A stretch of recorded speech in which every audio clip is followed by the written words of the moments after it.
গত ২৪ ঘন্টায় দেশে করোনায় মারা গেছেন ১৫ জন, যা গত ৫ মাসের মধ্যে সর্বনিম্ন। গতকাল এই সংখ্যাটি ছিল ১৬। করোনায় মৃত্যুর সংখ্যা কমতে থাকলেও, এমনকি হাসপাতালে ভর্তির সংখ্যাও কমে আসতে থাকলেও মাননীয় প্রধানমন্ত্রী আশঙ্কা করেছেন আসন্ন শীতে করোনার প্রকোপ বাড়তে পারে এবং সেই হিসেবেই স্বাস্থ্য ও শিক্ষা সহ ২২টি মন্ত্রণালয়কে অগ্রিম প্রস্তুতি নেবার নির্দেশনা দিয়েছে মন্ত্রিপরিষদ বিভাগ। স্বাস্থ্য মন্ত্রণালয় জানাচ্ছে আসন্ন শীতে করোনা মোকাবেলায় রয়েছে রোডম্যাপ।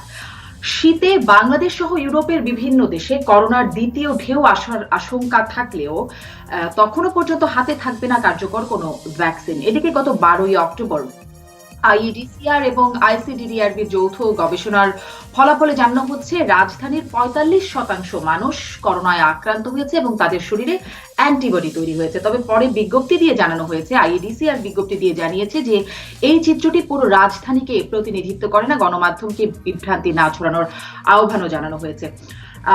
তাহলে এই তথ্যের বা এই ফলাফলের ভিত্তিতে খুব আশান্বিত বা খুব আতঙ্কিত কিছুই হবার খুব একটা অবকাশ থাকছে না। তাহলে করোনার সার্বিক চিত্রটা কেমন এবং সামনে কি হতে পারে, এই নিয়ে আলোচনায় আজ রাজকাহনে আমার অতিথি হিসেবে আমার সাথে সংযুক্ত আছেন বাংলাদেশ বঙ্গবন্ধু মেডিকেল বিশ্ববিদ্যালয়ের মেডিসিন বিভাগের সাবেক চেয়ারম্যান এবং ইউজিসি অধ্যাপক ডাক্তার এবিএম আব্দুল্লাহ, আছেন আইইডিসিআর এর প্রধান বৈজ্ঞানিক কর্মকর্তা ডাক্তার এএসএম আলমগীর এবং আছেন অক্সফোর্ড ইউনিভার্সিটি হসপিটালের cardiac surgeon doctor Shakil Farid. স্বাগত জানাচ্ছি আপনাদের তিনজনকেই আজকের রাজকাহনে। আজকে শিরোনাম ঠিক করেছি করোনায় সামনে কি হতে পারে, সেই আলোচনাটাই নিশ্চয়ই যেতে চাই এবং আপনাদের সবার কাছ থেকে সেটি শুনতে চাই। ডাক্তার আলমগীর, শুরুতে একটু আপনাদের গবেষণার বিষয়টা স্পষ্ট হয়নি। আমি জানি আপনি ইতিমধ্যে বিভিন্ন জায়গায় বিষয়টি স্পষ্ট করার একটা প্রচেষ্টা নিশ্চয়ই চালিয়েছেন। সেটা কি পুরোপুরি স্পষ্ট হলো যে ৪৫%, রাজধানীর ৪৫% মানুষ করোনায় আক্রান্ত?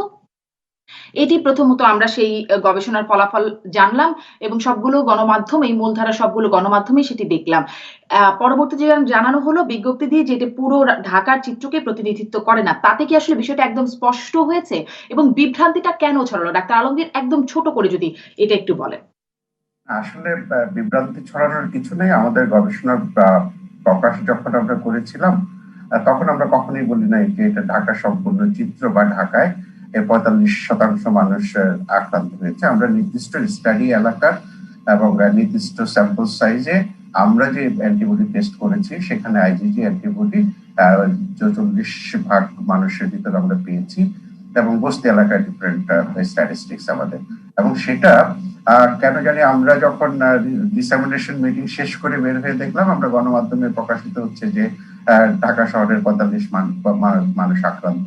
আমরা কখনোই কথা বলিনি, আমরা বলেছি। ডাক্তার আলমগীর, তাহলে কি গণমাধ্যমের উপরে বিভ্রান্তির দায়টা আসছে? কারণ আমি আজকে সকাল পর্যন্ত, অর্থাৎ ১৫ তারিখ সকাল পর্যন্ত যে করোনার আপডেট জানানোর যে অফিসিয়াল ওয়েবসাইট সরকারের, সেখানে দেখলাম যে রাজধানীর ৪৫% মানুষ করোনায় আক্রান্ত। ঠিক এই লাইনটি লাইভ আপডেটে যাচ্ছে আজ সকাল পর্যন্ত, এবং অনুষ্ঠান শুরুর আগ পর্যন্ত দেখলাম ঢাকার ৭৪% বস্তিবাসী করোনা আক্রান্ত। এখনো পর্যন্ত লাইভ আপডেটে এই দুটি তো, মানে এই তথ্যটি এখনো যাচ্ছে। আর সকাল পর্যন্ত দেখেছি ৪৫% মানুষ করোনা আক্রান্ত। করোনার এই লাইভ আপডেটও আসলে সরকারি মাধ্যম বললে যেটা হয় যে, এখন গণমাধ্যমে গেলে আপনি যদি অনলাইন টেলিভিশন দেখেন, সেখানে দেখা যায় যে আইডিসি এর একটা চ্যানেল আছে। আমরা যে প্রেস কনফারেন্সটা করতাম, সেটার সময় কেউ একজন অতি উৎসাহী লোক আইডিসি এর টেলিভিশন নামে ওটা সরাসরি সম্প্রচার করতো। এখন পর্যন্ত সম্প্রচারিত হয়ে যাচ্ছে। ব্যাপারটা আমাদের সাথে কোনো সংশ্লিষ্টতা নাই এবং এটা সত্যি না। আমি যেটা বলি, একটু ছোট করে বললেও শারমিন আপু, আমাদের এটা একটু বলা উচিত যে আমরা আসলে এপ্রিল থেকে এখন পর্যন্ত দেশের বিভিন্ন জায়গায় ভাইরাসের যে ট্রান্সমিশন স্টাডি, ট্রান্সমিশন ডাইনামিক্স, আমরা সেটা করছি। এবং সেটার একটা অংশ ছিল যাদের সিমটমস আছে সেসব বাড়ির মানুষের স্যাম্পল টেস্ট করা, আর যাদের সিমটমস নাই সেসব বাড়ির মানুষের স্যাম্পল টেস্ট করা, এবং এইসব বাড়ি থেকে একটা নমুনার ভিত্তিতে একটা স্ট্যাটিস্টিক্যাল সিগনিফিকেন্ট হয় এরকম স্যাম্পল কালেকশন করার চেষ্টা করে হয়েছে, ব্লাড স্যাম্পল। এবং সেখানে অ্যান্টিবডি পরীক্ষা করা হয়েছে। আপনি জানেন যে বাংলাদেশে অ্যান্টিবডি পরীক্ষা করা সহজ না, এবং এখানে এদেশে কেউ কিট তৈরি করে না। আমরা পৃথিবীর বিভিন্ন কোলাবোরেটিভ ইউনিভার্সিটির সাথে ইন হাউস এলাইজা তৈরি করে আমরা এগুলি করেছি। এবং সেটারই একটা খণ্ডচিত্র আমরা প্রকাশ করেছি। আমরা মূলত সেদিন 3টে স্টাডি প্রকাশ করেছি। একটা হচ্ছে যে জি ডাক্তার আলমগীর, এটা নিশ্চয়ই জানতে চাইবো যে সেই চিত্র প্রকাশ করে মানে সেই আপনাদের স্টাডির উদ্দেশ্যটা কি এবং এতে আসলে কি লাভে আপনারাও পড়বেন বা আমরাও জেনে কতটা লাভ হচ্ছে সেটা নিশ্চয়ই একটু বলবেন। কিন্তু আরেকটা তথ্য একটু স্পষ্ট হই যে রাজধানীর বা ঢাকার ৭৪% বস্তিবাসী করোনা আক্রান্ত, এই তথ্যটি কি সঠিক?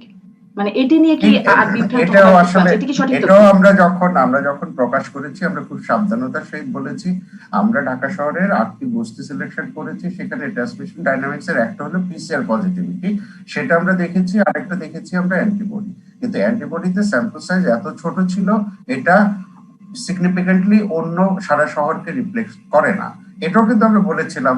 কিন্তু এটা গণমাধ্যমের দোষ না, এটা হয়তো আমাদের বোঝার ভুল কারো কারো, সেই জন্য এইভাবে প্রকাশিত হয়েছে।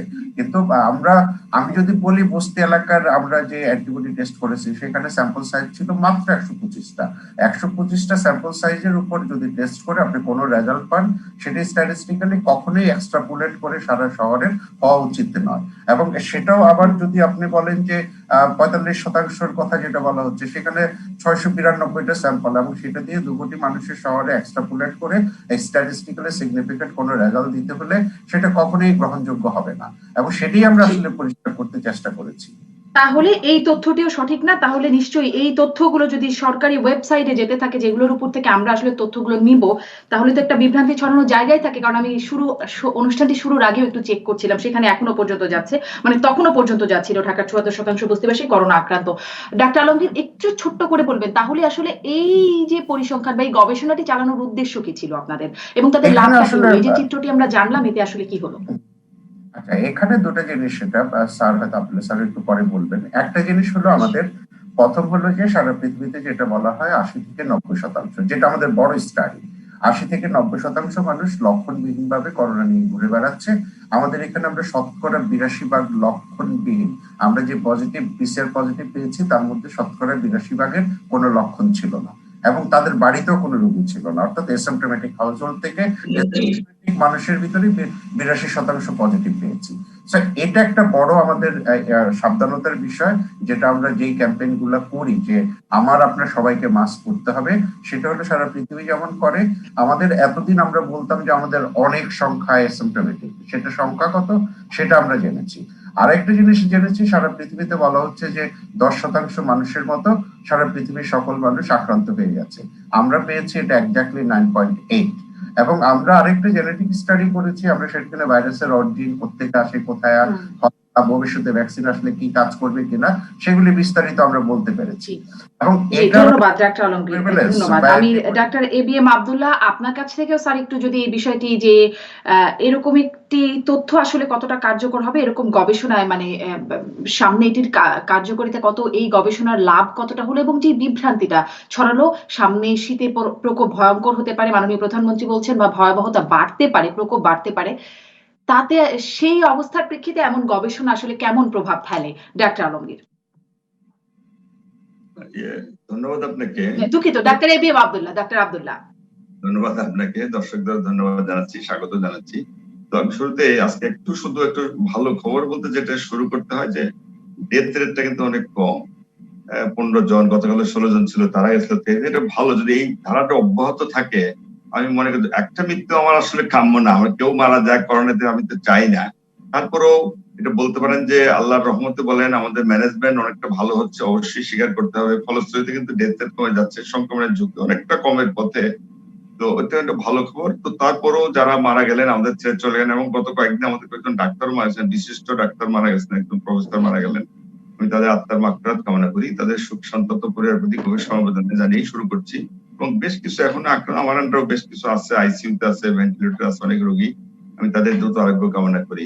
তো যেটা বলছিলেন যে আমি আমরা শীত দিয়েই শুরু করি, যে সামনে মাননীয় প্রধানমন্ত্রী একটা বলছেন যে একটা তথ্যপত্রের ভিত্তিতেই কিন্তু বলছেন যে আমাদের শীতে বাড়ার সম্ভাবনা একটু বেশি হতে পারে। এমনকি পৃথিবীর অনেক শীত প্রধান দেশে কিন্তু করোনার সংক্রমণ বেড়ে চলছে, বেশ কিছু ইউরোপের দেশগুলোতে তারা তো বলছে তাদের দ্বিতীয় ঢেউ শুরু হয়ে গেছে, সুতরাং তাদের অনেক শীত ঝুঁকি একটা রয়ে গেছে, আমাদের সামনে শীত। এটার কারণটা হলো চায়নাতে যখন প্রথম শুরু হয় আসলে তখন শীত ছিল, টেম্পারেচার 8, 10, 12 ডিগ্রি এরকম ছিল, এবং শীত প্রধান দেশে দেখা গেছে সেখানে সংক্রমণ বেশি। কিন্তু যেখানে গরম ওখানে কিন্তু কখনো কিন্তু বেড়েছে, যেমন আমাদের দেশে গরমের সময় বাড়লো, মিডল ইস্টে গরম ওখানেও বাড়ছে। নাতিশীতোষ্ণ দেশ যেগুলোকে আমরা বলি সিঙ্গাপুর, মালয়েশিয়া, তারপরে ইন্দোনেশিয়া, ওদের তো না শীত না গরম, তাদের কিন্তু ভালো। এই জন্য আবহাওয়ার সাথে কোনো রিয়েল রিলেশন আছে কিন্তু এটা বলা সাইন্টিফিক্যালি প্রুভ না। তারপর আমরা ধরে নেই যে শীতকালে হয়তো বাড়ে, কারণ সেখানে করোনা একটু বাড়ছে বেশি, আর করোনা খুব সহজে ডিস্ট্রয় হয় না, হয়তো বাড়তেও পারে। এছাড়া ধরেন শীতে কিছু আরো কিছু কারণে বাড়তে পারে, যেমন শীতে যে হিউমিডিটি কমে যায়, ধুলাবালি বাসে বেশি থাকে, যে ড্রপলেট গুলো এগুলো তো বাতাসে ভাসে, এগুলো হতে পারে। আর শীতে তো কিছু কমন রোগ থাকে, কমন কোল্ড, ফ্লু বলেন, ইনফ্লুয়েঞ্জা বা নিউমোনিয়া, বাচ্চাদের রেসপিরেটরি, এগুলো তো হতে পারে। তো করোনা তো একটা ভাইরাস, সেই হিসেবে কিন্তু শীতে একটা বাড়ার ঝুঁকি থাকে। আরেকটা কারণে শীতে বাড়তে পারে, সেটা হলো এই ভাইরাসটা কিন্তু ভেন্টিলেশন ভালো না থাকলে বদ্ধ করে কিন্তু সংক্রমণ বেশি হয়।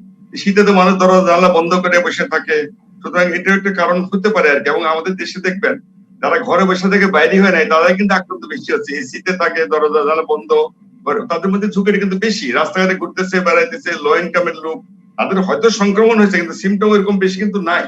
সেই হিসেবে শীতে কিন্তু অবশ্যই বাড়ার ঝুঁকি একটা রয়ে গেছে।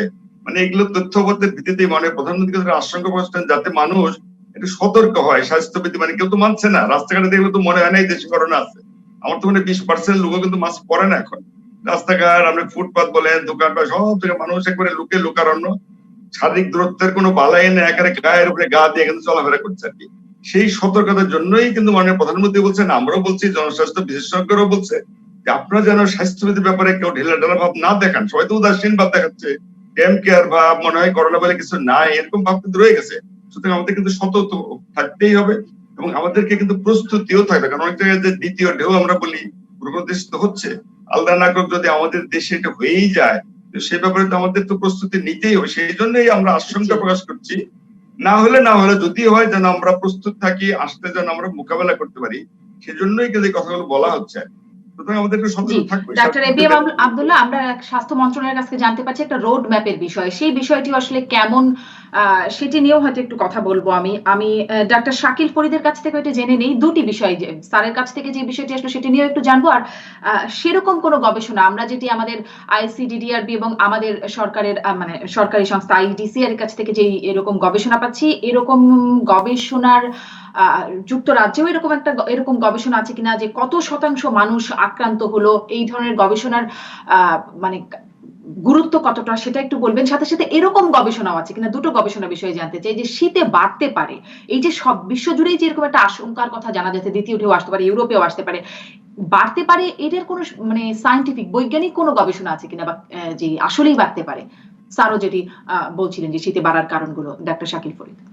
জি শামিন, ধন্যবাদ প্রথমে আমাকে আমন্ত্রণ জানানোর জন্য এখানে। ইটস এ গ্রেট প্লেজার আপনাদের এখানে আসাটা। সো প্রথম যে ইস্যুটা, শীতে কি এটা বাড়তে পারে নাকি, এটা অ্যাকচুয়ালি অবশ্যই শীতে বাড়তে পারে। এটার অনেকগুলো কারণ আছে। দেখা গিয়েছে যে আপনার ইউরোপের দেশগুলোতে, যেখানে একটা জেনারেল পপুলেশনের বিরাট অংশ 70 অথবা 80-র উপরে, যারা এল্ডারলি পপুলেশন, এখানে কিন্তু প্রায় 15-20 হাজার লোক প্রতি শীতে এমনিই মারা যায়, নিউমোনিয়া, তারপর ইনফ্লুয়েঞ্জা, বিভিন্ন ধরনের প্রবলেম। এটা ইংল্যান্ডে বলেন, ফ্রান্সে বলেন, সব ধরনের ইউরোপিয়ান কান্ট্রিতে এটা কিন্তু খুব কমন। এখন এর উপর অ্যাড হয়েছে আপনার এই করোনার প্রকোপটা। এখন করোনা শীতে কেন বাড়ছে, এটার দুটো কারণ আছে।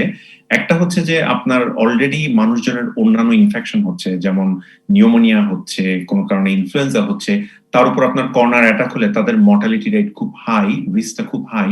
আর 2 নম্বর কারণ যেটা হচ্ছে, আপনার প্রথমে যখন পিকটা রিচ করলো তখন তো চারিদিকে লকডাউন ছিল, তারপর লকডাউন আস্তে আস্তে যখন শিথিল করা হলো, দেখা গেল যে বিভিন্ন হাউস হোল্ড লোকজন মিক্সিং করছে, ইউনিভার্সিটিতে ছাত্ররা ফেরত যাচ্ছে, স্কুলে বাচ্চারা ফেরত যাচ্ছে, যার ফলে একটা বাড়ি থেকে আরেকটা বাড়িতে করোনার সংক্রমণটা বেড়ে যাচ্ছে।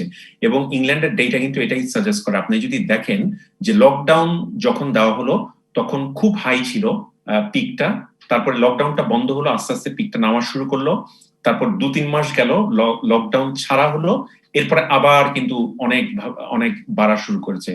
এবং আপনি যদি হিস্ট্রি দেখেন, স্প্যানিশ ফ্লু যেটা আমরা বলি, ওটার পিকটা যেই সাইজের ছিল প্রথম পিকটা, দ্বিতীয় পিকটা কিন্তু ছিল তার 3 থেকে 4 গুণ সাইজের। সো আমার মনে হয় যদি এফেক্টিভ মেজার্স নেওয়া না হয় তাহলে এটা পুরো বিশ্বের জন্যই খুবই খারাপ হবে। আপনি আমেরিকাতে দেখতে পাচ্ছেন অলরেডি যে এক স্টেট থেকে আরেক স্টেটে এটা সুনামি ওয়েভের মতো যাচ্ছে, এক জায়গায় বাড়ছে আরেক জায়গায় কমছে। এটা কিন্তু বাংলাদেশেও ইভেন্চুয়ালি একটা সেকেন্ড ওয়েভ আসবে, এর জন্য আমাদের খুব কেয়ারফুল থাকতে হবে। এখন 2 নম্বর পয়েন্ট আপনি যেটা বললেন যে কত শতাংশ এটাতে এফেক্টেড, এটা ডিফিকাল্ট বলাটা। এটা কেস ফেটালিটি রেট দিয়ে ক্যালকুলেট করা যায় স্ট্যাটিস্টিক্যালি। ধরেন আপনি যদি মনে করেন যে যতজনের করোনা হচ্ছে তার 3 to 4% মারা যাচ্ছে, ওইভাবে আপনার ব্যাকওয়ার্ডস হিসাব করে একটা রাফ এস্টিমেট করা যায়। এখন আমি আমাদের হাসপাতালের ডাক্তারদের কথা বলতে পারি। আমাদের হাসপাতালে প্রত্যেকটা ডাক্তার, নার্স, স্বাস্থ্যকর্মীর টেস্ট করা হয়েছে, অ্যান্টিজেন করা হয়েছে, অ্যান্টিবডি করা হয়েছে, এবং দেখা গিয়েছে যে 1000-এর মধ্যে প্রায় 3 থেকে 4 জনের পজিটিভ ছিল। আপনি যদি আবার কেমব্রিজ ইউনিভার্সিটি হসপিটালের পরিসংখ্যান দেন তাহলে দেখবেন তাদের কিন্তু 2% এসিম্পটোমেটিক স্টাফ ক্যারিয়ার ছিল। কাজেই এটা কিন্তু এখন রিল্যাক্স করাটা একেবারেই ঠিক হবে না। এটা ভ্যারি করতে পারে, পার্থক্য হতে পারে। ধন্যবাদ ডাক্তার শাকিল ফরিদ, আপনার কাছে আবারও আসবো। আমি ডাক্তার আলমগীর একটু এই বিষয়টা জানি যে শীতে বাড়তে পারে, এই বিষয়টা মোটামুটি ধারণাগতভাবে আমরা বুঝতেই পারছি। সেক্ষেত্রে আসলে ভয়াবহতাটা কেমন হতে পারে, সেটির কি কোনো গবেষণা আছে যে সে তখন আসলে চিত্রটা কেমন হতে পারে ডাক্তার আলমগীর?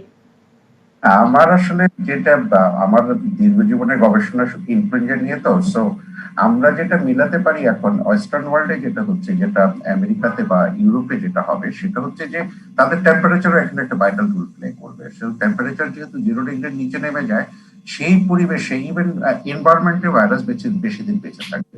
তার মধ্যে ইউরোপ আমেরিকাতে যেটা হয় যে শীতকালে ইনডোর অ্যাক্টিভিটিস অনেক বেড়ে যায়। এখন ওপেন এয়ার রেস্টুরেন্ট দেখেন, বার দেখেন, পাব দেখেন, এগুলি সবই ভিতরে ঢুকে যাবে, অর্থাৎ কনসেন্ট্রেটেড ওয়েতে মানুষ সেখানে ভিড় করবে। এবং শীতে যেটা হয় যে আমাদের কাজ করার অভিজ্ঞতা, শীত প্রধান দেশে আমরা দেখেছি আমরা অফিস গিয়ে কোনো রকমের বাসায় ঢুকতে পারলে আর বের হই না, অর্থাৎ মানুষের ইনডোর অ্যাক্টিভিটিস অনেক বেড়ে যাবে। সেই জন্য একটা প্রবণতা আছে। প্লাস ইউরোপে এবং আমেরিকাতে শীতকাল হচ্ছে ইনফ্লুয়েঞ্জার সিজন। কিন্তু ডাক্তার আলমগীর একটু স্পষ্ট করবেন এই জায়গাটি যে ইনডোর, ডাক্তার আলমগীর আমি জানতে চাইছিলাম যে ইনডোর অ্যাক্টিভিটিস বেড়ে যাবে বা ঘরে থাকতে হবে, কিন্তু আমরা তো আসলে ঘরেই থাকতে বলেছি শুরু থেকে। মানে শীতে তাহলে ঘরে থাকবে, এতদিন লকডাউনে আমরা ঘরেই থাকতে বলেছি, তাহলে তো আসলে বাড়বে কেন? কমার তো কথা, খুব একটা বাইরে যাবে না, আউটডোর অ্যাক্টিভিটিস কমবে। লকডাউনে কিন্তু আমরা সকল অ্যাক্টিভিটিস বন্ধ করে লকডাউন থাকতে বলেছি। শীতে কিন্তু সকল অ্যাক্টিভিটিস বন্ধ করা হবে না। আপনি আপনার অফিসে যাবেন, বাসায় আসবেন, এই যে বাইরে যাওয়া, তারপরে আমি কনসেন্ট্রেটেড ওয়েতে যখন মানুষের সাথে মিশবো তখন এটা ছড়িয়ে যায়। আর শীতকালে যেটা হয় আমেরিকাতে এখনো সিজনাল ইনফ্লুয়েঞ্জাতে যেটা শীতকালে হয়, সেখানে 40,000-এর বেশি মানুষ প্রতি বছর মারা যায়। সো ইউরোপেও কিন্তু এরকম অবস্থা। এখন সেটার সাথে যদি করোনা যুক্ত হয় তাহলে একটা ভয়াবহতা যুক্ত হতে পারে।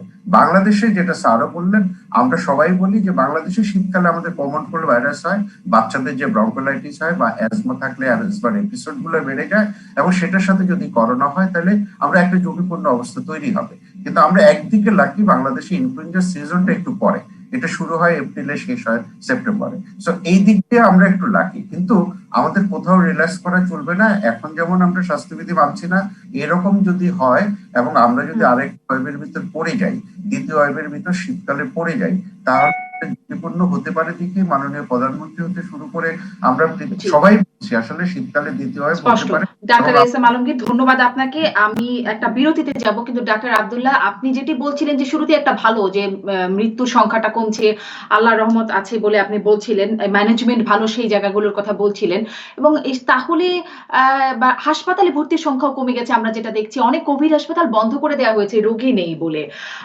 তাহলে কি আসলে উদ্বেগটাও আমাদের একটা কমেই যাচ্ছে? মানে শীতের চিত্র যদি, প্রকোপটা যদি বাড়েও, সংক্রমণটা যদি বাড়েও, একরকম আমাদের মধ্যে একটা সহনশীলতা তৈরি হয়ে গেছে কিনা? কারণ যদি এই যে ভালো চিত্রগুলোর কথা আপনি বলছিলেন সেটিও একটু জানতে চাইবো একটা বিরতির পরে। আসলে সারা বিশ্বেই এই হাসপাতালে ভর্তির সংখ্যাটা কমছে, মৃত্যুর সংখ্যাটা কমছে। একটা বিরতির পরে এই আলোচনাটাই আসি। ফিরছি রাজকাহনে। ফিরে এলাম জিপিএইচ ইস্পাত নিবেদিত রাজকাহনে। ডাক্তার এবিএম আব্দুল্লাহ, যে বিষয়টি জানবো বলে বিরতির আগে বলছিলাম যে আপনি আগের অংশে বলছিলেন যে বাইরে বের হলে মনে হয় করোনা নাই, একদমই স্বাভাবিক জীবনযাত্রায় আমরা মোটামুটি চলে গেছি, কিন্তু তা সত্ত্বেও আবার প্রথমেই বলছিলেন যে চিত্রটা ভালো, আল্লাহর রহমতে আমাদের ম্যানেজমেন্ট ভালো, এই জন্য মৃত্যুর সংখ্যা কমছে বা কমে গেছে এখন। তাহলে স্বাভাবিক জীবনযাত্রার মধ্যেও যদি মৃত্যুর সংখ্যা কম, হাসপাতালে যাবার সংখ্যা কমে যায়, তাহলে কি আসলে একটু উদ্বিগ্ন হবার জায়গাটা কমে গেছে আমাদের জন্য? আমরা কি একটু কম উদ্বিগ্ন এখন এই বিষয়ে?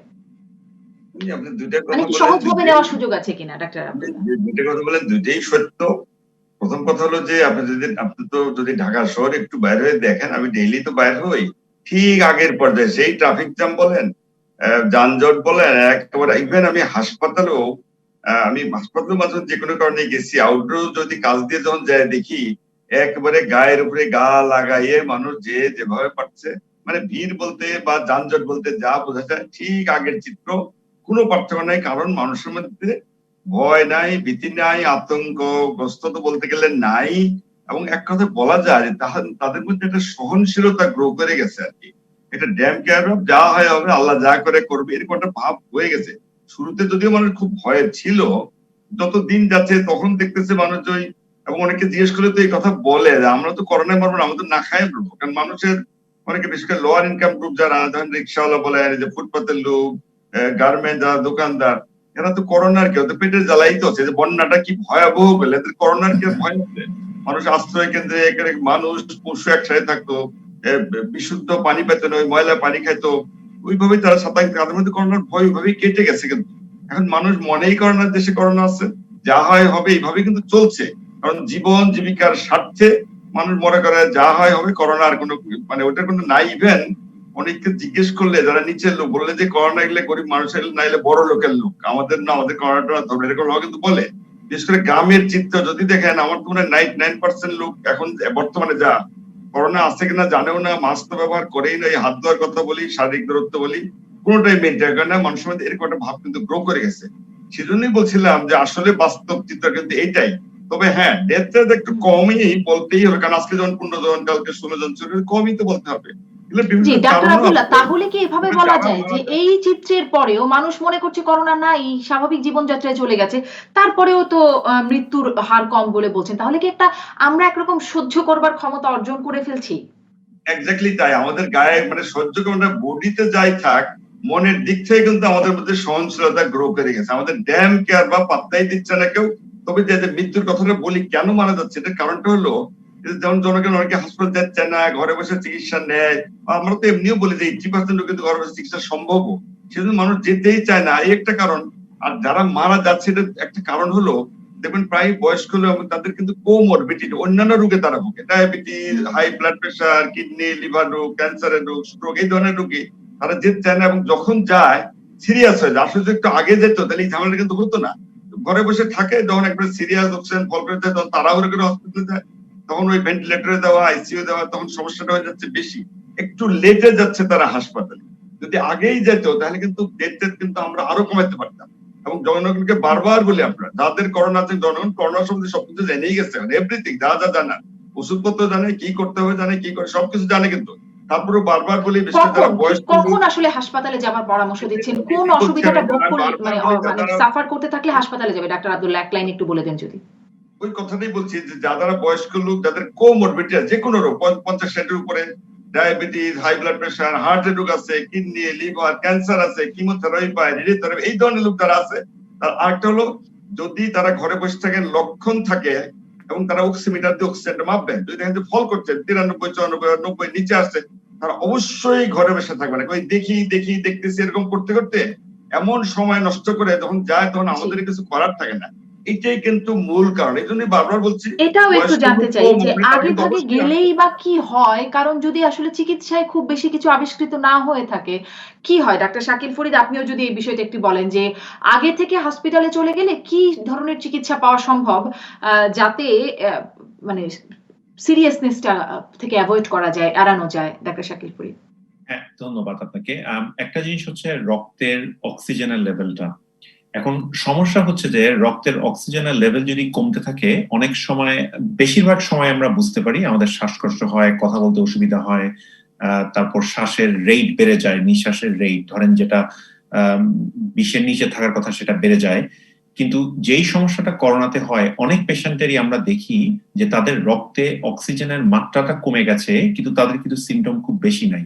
এখন রক্তে যখন অক্সিজেনের মাত্রাটা কমে যায়, তখন আপনার বডির যে বিভিন্ন অর্গানগুলো, স্পেশালি হার্টে তখন ওভারওয়ার্ক করতে হয়, তারপর আপনার লাংসেরও ওভারওয়ার্ক করতে হয়।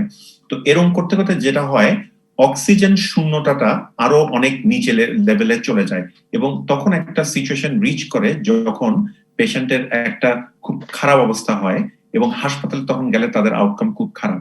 তো আমরা ইংল্যান্ডে কি করতাম, ইংল্যান্ডে যখন আমাদের চিকিৎসার পরিস্থিতিটা খারাপ ছিল, খুব পিক হলো, অনেক বেশি পেশেন্ট, তখন পেশেন্টদেরকে বলা হলো তাদেরকে বাসায় থাকতে, কিন্তু তাদেরকে কিছু অ্যাডভাইস দেওয়া হয়েছিল যে তাদের যদি শ্বাসকষ্ট হয়, তাদের যদি একটা সেন্টেন্স ফুল কথা বলতে না পারে, তাদের যদি শ্বাসের গতি বেড়ে যায়, ধরেন 25-30-এর বেশি বেড়ে যায়, অথবা তাদের যদি অন্য কোনো সমস্যা হয়, জ্বর যেটা যাচ্ছে না, অনেক ধরনের প্রবলেম হচ্ছে, অথবা যেটা প্রফেসর আব্দুল্লাহ সাহেব বললেন যে যাদের অনেকগুলো কোমরবিডিটি আছে, তাদেরকে খুব আর্লি কিন্তু হাসপাতালে আসতে হবে। এবং আরেকটা ইম্পর্টেন্ট জিনিস হচ্ছে যে আপনার বাংলাদেশের প্রেক্ষাপটে যেটা চিন্তা করতে হবে যে হাসপাতালে আপনি যেতে চাইলেই কিন্তু সাথে সাথে দেওয়া যাবে না। ইংল্যান্ডে তো একটা সিস্টেম আছে, ইংল্যান্ডে কোন একটা রোগী অসুস্থ হলে অ্যাম্বুলেন্স এসে রাইট হসপিটালে নিয়ে যাবে। বাংলাদেশে তো এই সুবিধাটা নাই, কাজেই কারো করোনা হলে আর্লি হসপিটালে যাওয়াটাই ভালো বাংলাদেশের প্রেক্ষাপটে, স্পেশালি যে গিভেন দ্য ফ্যাক্ট যে বাংলাদেশে এখন হসপিটালে বেডের খুব একটা অভাব নেই। যদি হসপিটালে বেডের খুব অভাব থাকতো তাহলে একটা সমস্যা ছিল। আমি আরেকটা জিনিস একটু ক্ল্যারিফাই করতে চাই, শীতকাল নিয়ে যে কথাটা বললেন যে ইনডোরের ব্যাপারটা, জিনিসটা একটু ক্লিয়ারলি বোঝার চেষ্টা করুন যে একটা ফ্যামিলি যদি তাদের নিজেদের বাড়িতে ইনডোরে থাকে তাহলে সমস্যাটা নাই। সমস্যাটা হচ্ছে যে একের অধিক পরিবার যদি একে অপরের সাথে মিক্সিং করে। আমার পরিচিত যতজনের করোনা হয়েছে অথবা যতজনের আত্মীয় স্বজনের করোনা হয়েছে, তারা আইদার কোনো জানাজা অ্যাটেন্ড করতে গিয়েছে, অথবা কোনো দাওয়াতে গিয়েছে, অথবা কোনো বিয়ের অনুষ্ঠান অ্যাটেন্ড করতে গিয়েছে, অথবা কোনো ইনডোর রেস্টুরেন্টে অনেক লোক এসে খেয়েছে। এখন ধরেন আপনার ফ্যামিলি মেম্বার যদি 5 জন হয়, আপনারা 5 জন যদি একটা রেস্টুরেন্টে যান, সমস্যা খুব একটা নেই যদি রেস্টুরেন্টটা ফাঁকা থাকে। কিন্তু আপনি যদি 5 পরিবারের 5 জন মিলে বন্ধুরা খেতে যায়, তাহলে কিন্তু রিস্কি, কারণ ওখানে যদি একজনের থাকে সে কিন্তু আরো 5 জনকে ছড়াবে। ইংল্যান্ডে যদি আপনি দেখেন নিউক্যাসল ইউনিভার্সিটি এবং আমার মনে হয় স্পষ্ট ডাক্তার শাকিল ফরিদ এই বার্তাটা নিশ্চয়ই সাধারণ মানুষ একটু ধারণ করবে। ডাক্তার আলমগীর, আপনার কাছ থেকে একটু জানতে চাই যে যেহেতু আমরা দেখছি আসলে মৃত্যুর সংখ্যাটা কমছে, চিকিৎসার জায়গাটায় আমাদের কি হলো? আমাদের স্বাস্থ্যমন্ত্রী আমাদেরকে বলছেন যে যুক্তরাষ্ট্রের প্রেসিডেন্ট ট্রাম্প যেই রেমডেসিভির পাচ্ছেন, বাংলাদেশের মানুষের চিকিৎসাও সেই রকমই, সেই ওষুধই রেমডেসিভিরই ব্যবহার করা হচ্ছে এবং এর জন্য চিকিৎসকদের তিনি ধন্যবাদও দিচ্ছেন। আসলে এই বিষয়টা একটু স্পষ্ট করবেন যে চিকিৎসায় তাহলে সবকিছু আমাদের কাছে পর্যাপ্ত, এই বিষয়ে উদ্বেগের কিছু নাই, রেমডেসিভির ওষুধটা কার্যকর, একটু স্পষ্ট করবেন ডাক্তার আলমগীর। ধন্যবাদ। আসলে করোনা স্পেসিফিক কোনো মেডিসিন সারা পৃথিবীতে নাই, বাংলাদেশেও নাই। যে মেডিসিন গুলো পৃথিবীর বিভিন্ন জায়গায় ইউজ করা হয়েছে এগুলো রিপারপাসিং করে, অর্থাৎ অন্য ডিজিজে কাজ দেয় এখানে কাজে দিতে পারে একটা সম্ভাবনা, এবং সেটার জন্য WHO নেতৃত্বে একটা ক্লিনিক্যাল ট্রায়াল চলে যেটা সলিডারিটি ট্রায়াল।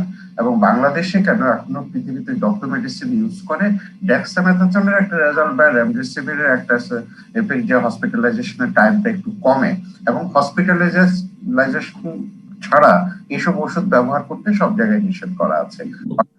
এখনো পুরো ট্রিটমেন্টটাই লক্ষণ ভিত্তিক ট্রিটমেন্ট, এবং আপনার অক্সিজেন লাগলে অক্সিজেন দিতে হবে, আপনার কাশি হলে কাশির ওষুধ দিতে হবে, জ্বর হলে জ্বর কমাতে হবে, এটাই ট্রিটমেন্ট।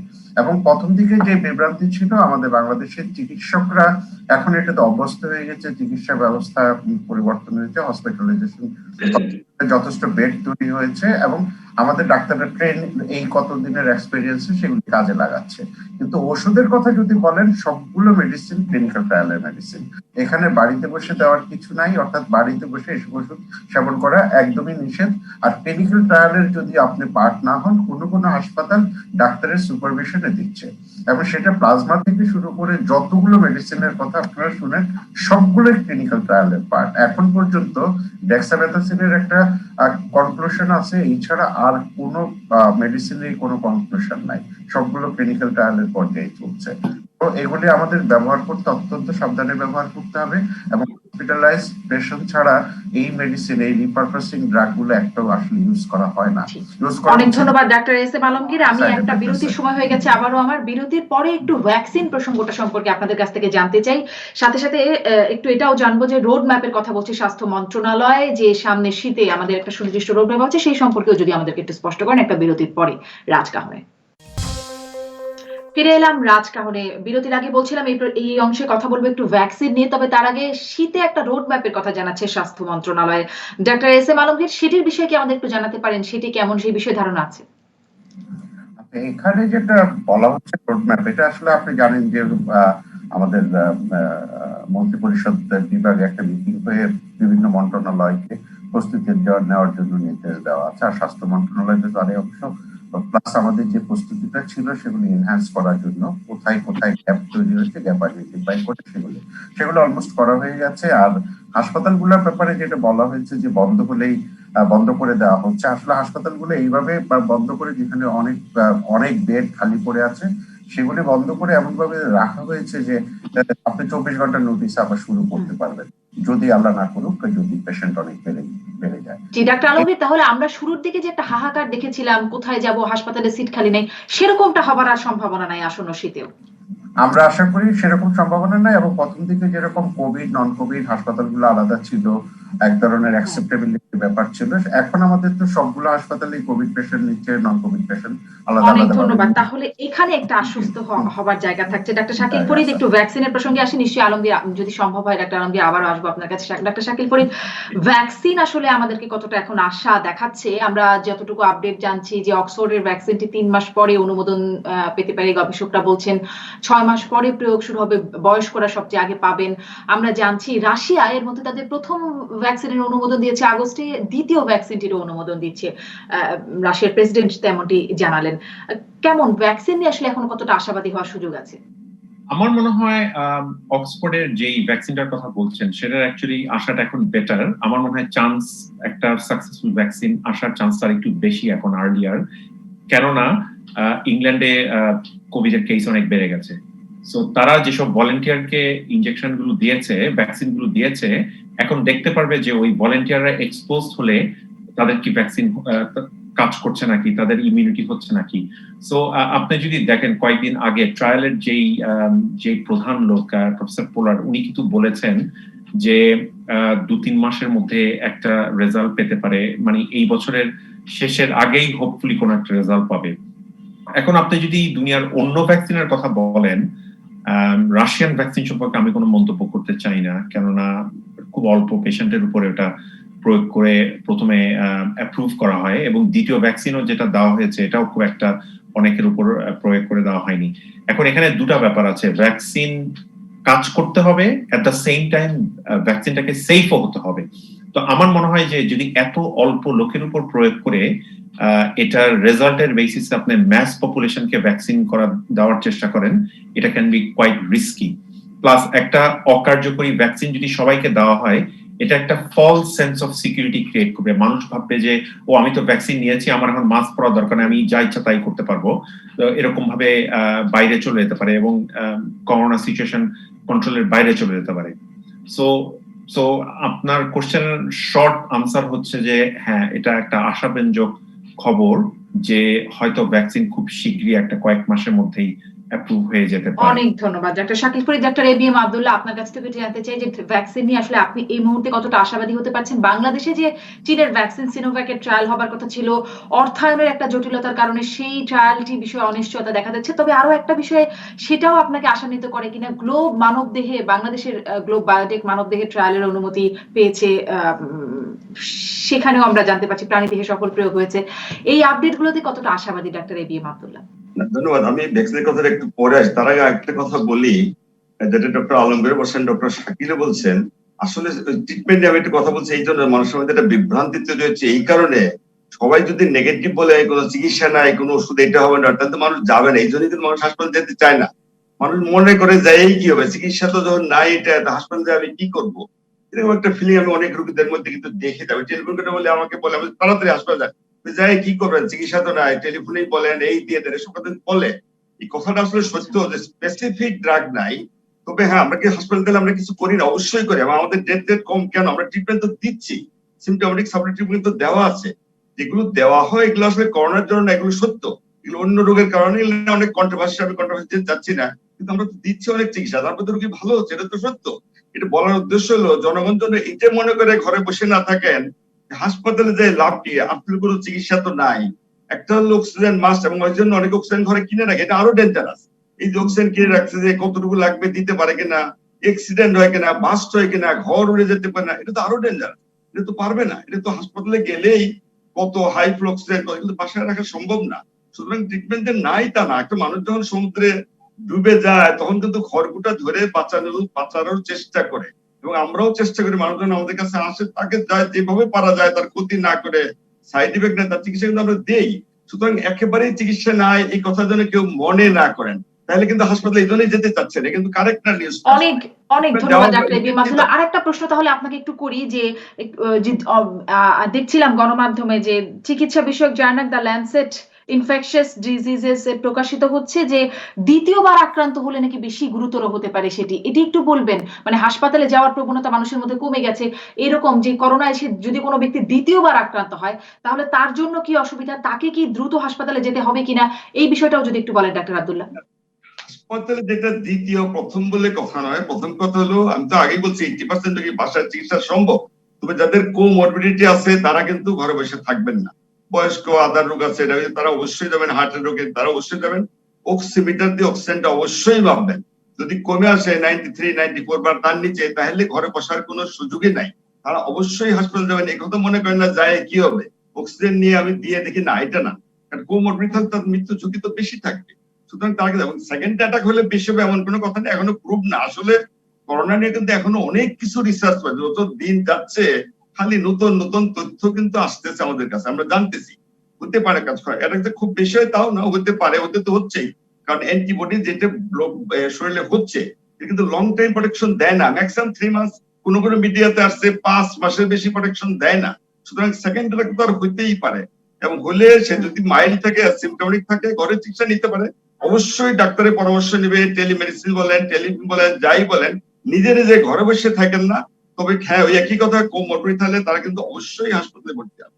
এটা কিন্তু আমার মনে হয় স্যার আপনার বার্তাটি স্পষ্ট হয়েছে। ভ্যাকসিন নিয়ে যদি একটু বলেন, খুব অল্প সময় আছে। ভ্যাকসিন একটা কথা বলি, ভ্যাকসিন নিয়ে যেটা আমি আগে থেকেও বলে আসছি, শুধুমাত্র প্রথম কথা হলো ভ্যাকসিন যে পুরোপুরি প্রোটেকশন দিবে এটা এখনো বলা মুশকিল, কারণ এখনো সবকিছু ট্রায়াল পর্যায়ে। সেকেন্ড কথা হলো আমি একটা কথা বারবার বলছি, ভ্যাকসিন মাস্ট বি ইফেক্টিভ, কার্যকরী হবে। যত সাইড ইফেক্ট কিছু সাইড সেটা অন্য কথা, পার্শ্ব প্রতিক্রিয়াহীন যেন হয় এটা একটা ইম্পর্টেন্ট, এবং অ্যাফোর্ডেবল, জনগণের জন্য ক্রয় ক্ষমতার মধ্যে থাকে, এটা কিন্তু জরুরি। এবং ভ্যাকসিন দেওয়ার আগে আপনি কিন্তু 17 কোটি মানুষের ভ্যাকসিন একবারে দিতে পারবেন না, তার জন্য যারা প্রায়োরিটি তাদেরকে আমাদের এখনই কিছু প্ল্যানিং করে রাখা দরকার। ইনফ্রাস্ট্রাকচার বলেন, প্ল্যানিং বলেন, বা কিছু কাজ এখনই করা দরকার। যেমন যাদের প্রায়োরিটি, আমি তো বলছি প্রায়োরিটি বলতে এলডারলি, যাদের কোমরবিডিটি আছে, যেটা আগেও বললাম ডায়াবেটিস, আদা, এই ধরনের রোগী, যারা ফ্রন্টলাইন ফাইটার। অনেক ধন্যবাদ স্যার, আমার আজকে একদমই সময় নেই, অনেক ধন্যবাদ। তবে আমাদের সরকার যেটি জানাচ্ছে, মন্ত্রী পরিষদ সচিব বলছেন টিকা কেনার জন্য 600 কোটি টাকার সংস্থান রাখা হয়েছে। স্বাস্থ্যমন্ত্রী বলেছেন যে টাকার কোনো সংস্থানের কোনো অভাব হবে না। অতএব আমরা একটু আশাবাদী যদি হতে পারি সেখান থেকে। অনেক ধন্যবাদ doctor ABM Abdullah, doctor S M Alamgir এবং ডাক্তার শাকিল ফরিদ, আপনাদের তিনজনকে বিদায় নিচ্ছি রাজকাহন থেকে।